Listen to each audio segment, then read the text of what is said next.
Hello everybody, in today's video we're going to do a follow-up to the previous video where I talked about how to get 7 attachments on one individual weapon, and today we are going to be looking at the M4A1 and how you can get 7 attachments on this weapon. There's also a way you can do 6 attachments if you don't want to run specialist. We're going to walk through it, all those different types of things. If you do enjoy the video or find it helpful in any way, let me know by hitting that like button. I do have a goal on today's video of 750 likes. And if you're brand new to the channel and you'd like to find your way back for whatever reason, make sure you do subscribe with notifications on. There's certain circumstances where if you have the same ammo in your primary as your secondary, they're going to share the same ammo reserve. So normally if you run the M4A1, you have the option to run the regular ammunition, which as you can see on screen, it is the 50 rounds of 5.56. The default is 5.56, 60 rounds of 5.56. And then when you go to the 9mm para rounds, that is specific to that ammo type. If we go to the 4.58 SOCOM rounds, that is specific for those rounds. As far as I know, there is not another weapon in the game that you could put in that secondary slot that would have that 4.58 SOCOM rounds, but you can with the 9mm para rounds. And like I talked about in that previous video, there's a handful of weapons that share the same ammo across the board. When it comes to this particular ammo type, the 9mm, you're gonna have to look at the M19.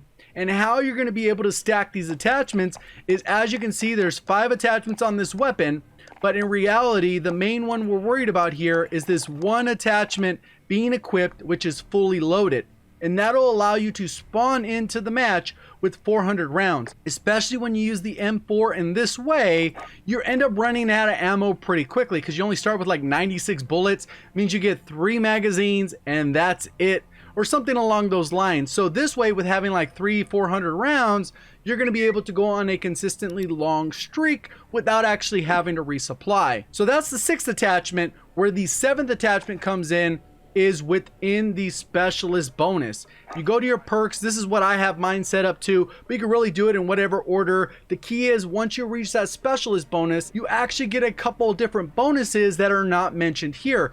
One is lightweight, so you're essentially going to get the movement speed of dead silence without the silent footsteps. So if you run dead silence with the lightweight specialist bonus, it's not like you're going to be able to run 20% faster. It's only about 10% faster than your base movement speed with whatever that weapon is. So you're going to get that bonus perk in addition to all the other perks that come with the specialist bonus. But one hidden weapon perk that is never mentioned is another weapon perk called sleight of hand. So pretty much you're going to have the 5 attachment setup you have for the individual weapon. You're going to jump down and you're going to be able to have fully loaded on the weapon because it's included as part of the ammo reserve, and then you're also going to have sleight of hand, which makes a huge difference with a weapon like this where it only has 32 bullets and you're gonna have to reload often. And you can use the same technique with a lot of the other weapons within the SMG category. Now we'll jump into a gameplay breakdown where I kind of take you through my thought process, where I go on a long streak utilizing this setup and give you some tips and tricks on how to improve. So this is about halfway through the match. I cut a good portion out. I did go on a streak in the beginning, died, and then now I'm gonna go on a long streak to close out the match. But the main purpose of this is to show you how to navigate the map without actually having a UAV. Obviously with this particular specialty setup, it's better to run in a support party where you have 3 other people calling UAVs advanced for you. But obviously if you don't have that stuff, you're gonna be playing solo. You're gonna be able to utilize all the different techniques as far as understanding what's going on with the mini map, what you do with the compass, and how you need to play off where your opponents are and where the different objectives are. And I think this is where a lot of people struggle, just because they're not sure how to combine all these different things. I know there's a bunch of people, they don't even look at the mini map, they think it's a complete waste of time. I'm waiting because I knew there was a guy on the left. I could see that I have a couple teammates over here getting engagements, and then I decide if I want to join the action. You can see the guys pushed up right there, so I decided to push through the building and I'm continuing along this path. Currently with this objective setup that we have A, B, and C. That means most of the enemies should be at D, which is on that left side of the map coming through that opening in the fence, and then at E, pushing through these different areas. You see my teammates are on the right, so the right side's probably clear. I only got to focus on what's in front of me towards the E building. The benefit with this weapon is obviously you're going to be able to be laser accurate. This is ideal for a 6v6 type of map. because you're only going to get into a couple of engagements at once. Whereas as you'll see, particularly later on, I end up taking about 3 or 4 people out. And it would have been a little bit better if I had a larger magazine. Obviously with the 32 mag, we're keeping in mind that a smaller map is probably ideal. And you could always run streaks, so then you only run a 6 attachment setup instead of like you see with specialists, which will be a 7 attachment setup.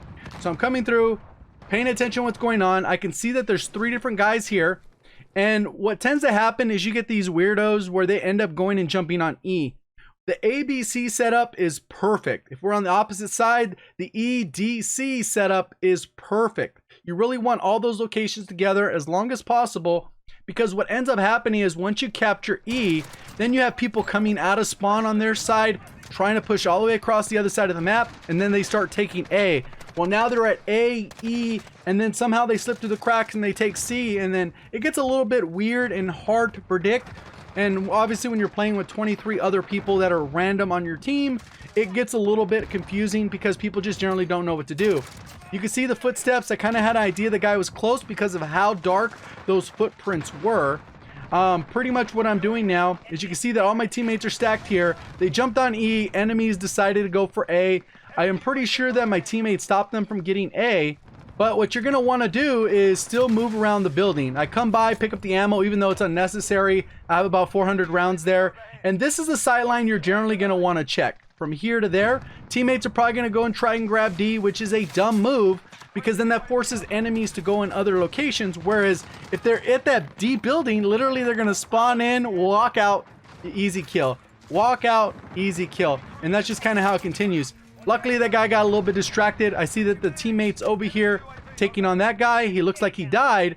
I want to take this engagement. I can see that somebody can see me from the vantage point. That's why I step up. And you're going to see I notice this guy, trigger discipline. I let him go. I know there's a couple there. I take him out, and then I get out of there. They don't know exactly where I'm at. Even though I don't have a suppressor, I am being able to stay out of the area. Like I fired my weapon and I got out of there. Someone on their team actually called in the tank streak. That's one of the great parts about Anayah Palace is people don't generally run tanks, so you can move around the map and actually go for gunfights, which is ideally what you want in a first-person shooter. For some reason somebody grabbed a tank, so I gotta avoid that area. It is kind of sucky, but it is what it is.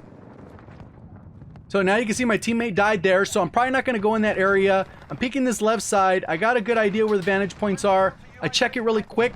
My thing doesn't flash yellow, so that tells me that no one was particularly looking at me. And what I'm trying to do is creep up to this building and maybe get in there without actually taking E. Teammate spawns onto me. He runs right out. He's drawing a little bit of attention, sadly. I peek out really quick. He ends up just still kind of hanging out there, and then I creep a little bit closer. So right here, I'm not sure if somebody has like ghost on, so that's why I'm playing patiently, because sometimes people can have ghosts just to the side. I'm gonna wait, and then I'm gonna push up when the timing is right. I have dead silence, I pop dead silence, and then I run directly inside. And that's sometimes what you gotta do. You gotta time your movement based off dead silence, because sound whoring is such a big deal in this game. It sounds like you're an elephant walking around. For some people, they put their headphones so high their ears are bleeding. I don't know. You see my teammates are jumping on E, not a smart move, and then immediately the enemies are starting to take A.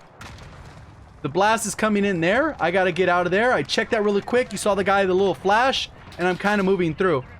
Ideally, want to get back to get a good sight line to D. E is kind of handled by my teammates. I get a nice little clean snap-on aim there. And then you can see my teammates are locking this top area down. There's a guy right here. And I want to kind of peek that area, but you got to do it for the smart way. The lazy way was just to peek out, and then I get shot or blown up or launched or whatever. This way, at least, you're a little bit further away, less likely to get sniped, even though people could pre-aim this area. With all of this going on by D, I'm a lot less likely to get killed there. I know E is where most enemies are going to come from. There shouldn't really be coming anyone from A or B with my teammates there. This is probably one of the safest spots unless someone snuck around, jumped through the building without jumping on C, and then flanks me. So you got to be able to utilize all that information. I'm peeking. I see the guy on the left. I slide out, heal, and then I re-aim and basically take this guy out. And to be honest with you, earlier in the lobby, that guy is definitely the sweatiest guy in the enemy team. He's the one jump shotting into a slide, into a crouch, and maneuvering. So he's probably a good player who plays this regularly. And you can spot those players, especially when you play the game on a regular basis. You know when players are good. And that's probably the only really good player that I ran into on the enemy team. Talking about head-to-head gunfight, that was probably one of the best people in the lobby. So you can see the time to kill with this. If you can land the shots, which is very low recoil, you're going to melt people, and you're able to position yourself, take on easy kills.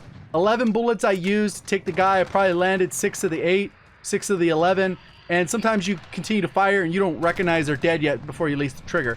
So that sometimes happens as well.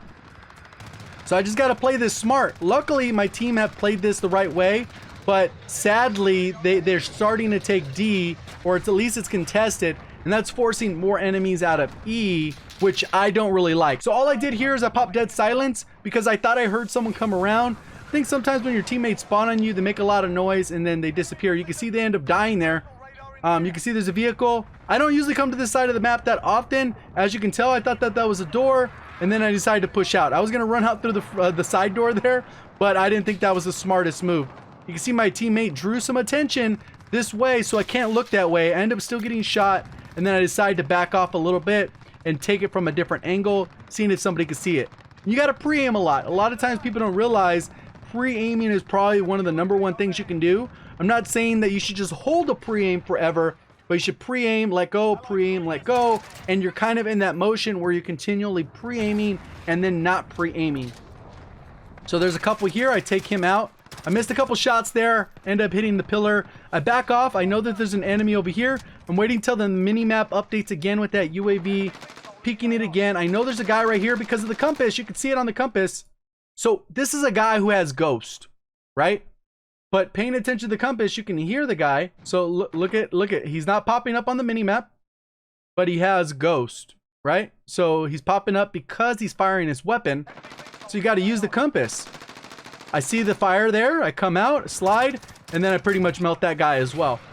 And that's a lot of these little things that people don't notice. They're like, what the heck? I have a compass? What the heck? I have a mini-map? People just don't look at them. They think they take away from the realism or whatever. But at the end of the day, they're tools that you should be utilizing to get more kills and reduce your deaths. Take that guy out off a head glitch. They're doing okay so far. My teammates are retaking C. I pre-aim over here. This is the part where I wish I had a little bit more ammo. I should have reloaded before I re-engaged. I would have taken that guy out. I got another kill there. I'm on a 20. And it's just like, damn, I wish I had more ammo. So obviously, this is an SMG. You wouldn't really engage at that range. You try to get a little bit closer. You can see I peeked up a little bit closer because they're already pre-aiming that area. And you can kind of change up your tactic. Like I said, it's a little bit more effective to be on the head glitch, but I had already taken out like 3 of them, so I backed off. You can see that there's someone over here. I decided to push it slowly. As I go in there, the guy ended up running out. I didn't see him. He came around the corner, slightly missed. I threw the C4. Don't manage to get a kill, but all my teammates are rushing in, and I can't tell if they're up or low. Come through, peek it, and you can see the footsteps. The guy jumped out the window. Easy little kill there. And this one I just ego challenge because the match is about to end. I'm like, let me get my kills, and I'm trying to stay out of line of sight of that sniper. And that ends up being pretty much the match. So that's why I was going on a little bit longer of a streak. You can see I ended up going 41-7, but that last little bit was 23-0. So hopefully you guys learned something from the video. If you did, let me know by hitting that like button. If you're brand new to the channel, like to find your way back, definitely consider subscribing with notifications on. We'll see you on the next one. Thank you for watching. As always, have a great day.